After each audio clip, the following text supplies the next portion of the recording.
ಅಲ್ಲ ಇವತ್ತು ಮೆರವಣಿಗೆ ಮಾಡಬೇಕು ಅಂದ್ಕೊಂಡಿದ್ದಾರೆ ಮಧ್ಯಾಹ್ನ 3 ಗಂಟೆಗೆ. ಸೊ ಏನು ಹೇಳ್ತೀರಿ, ನೀವು ಹೋಗ್ತೀರಿ ಜೊತೆಯಲ್ಲಿ? ಸರ್ ನಮಗೆ ಹೋಯ್ತೀವಿ, ಆದ್ರೆ ಇದು ಕೊಡ್ಬೇಕಲ್ಲ. ನನಗೂ ಆಪ್ರೇಷನ್ ಆಗಿ 6 ತಿಂಗಳಲ್ಲಿ ಹಾರ್ಟ್ ಸರ್ಜರಿ, ಏನಾದ್ರು ತುಳಿದು ಬಿಟ್ಟು ಅದಕ್ಕೂ ಬೇರೆ ಎಡವಟ್ಟ. ಅಭಿಮಾನಿಗಳೆಲ್ಲ ನಿಮ್ಮ ಮನೆ ಹತ್ರ ಬರ್ತಾವ್ರೆ ಈಗ, ಏನು ಅನ್ಸುತ್ತೆ? ಭಾಳ ಖುಷಿ ಆಯ್ತು. ಈಗ ಒಬ್ಬ ಮಗನ ಮದುವೆ ಮಾಡಿದ್ದೀರಾ, ಇವಾಗ ಗಿಲ್ಲಿ ಅವು ಬಾಕಿ ಇದ್ದಾರೆ. ಯಾವ ಮದುವೆ ಅವನು ಇಷ್ಟ ಅದು, ಅವ್ನು ಯಾವಾಗ ಕೇಳ್ತಾ ಅವತ್ತು ಮದುವೆ ಮಾಡ್ಕೊಡು. ನಾನು ಬಲವಂತ ಮಾಡ್ಕೊಡಕ್ಕೂ ಅಲ್ಲ, ಮಾಡ್ಕೊಳೋ ಬೇಡ ಅಂತ ಹೇಳೋಕೆ ಹೋಗೋದಿಲ್ಲ.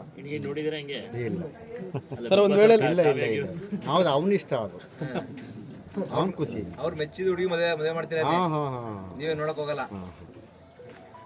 ಆಯ್ತು. ಅವ್ನು ಯಾವ ಹುಡುಗಿ ಸೆಟ್ ಮಾಡ್ಕತ್ತ ನಾ ಹುಡುಗಿ ಮದುವೆ ಮಾಡೋ. ಸರ್ ಬಿಗ್ ಬಾಸ್ ಅಲ್ಲಿ ನೋಡಿದಾರಲ್ಲ, ಅವ್ರು ಏನಾದ್ರು ಕೇಳಿದ್ರೆ ಮಾಡ್ಕೊಡ್ತೀರಾ? ಹಾಂ ಹಾಂ, ಅವ್ರು ಇಷ್ಟ, ಅವ್ರು ಒಪ್ಪಿಗೆ ಮಾಡ್ಕೊಡ್ತೀವಿ. ನಮ್ಮ ಅನುಮತಿ ಇಲ್ಲ, ಅವ್ರದ್ದು, ಅವ್ರ ಇಷ್ಟ ಅದು. ಗಿಲ್ಲಿ ಇಷ್ಟ, ಅವನಿಂತ ಹುಡುಗಿ ಮಾಡ್ಕತ್ತಿರ್ಕಪ್ಪ ಅವ್ರು ಓಕೆ ಮಾಡ್ಕೊಳ್ಳಿ, ನಿಂತ್ಕೊಂಡು ಮಾಡುವ. ಆಯ್ತು, ಅವ್ರ ಅಮ್ಮ ಆಯ್ತು ಅಮ್ಮ ಬನ್ನಿ.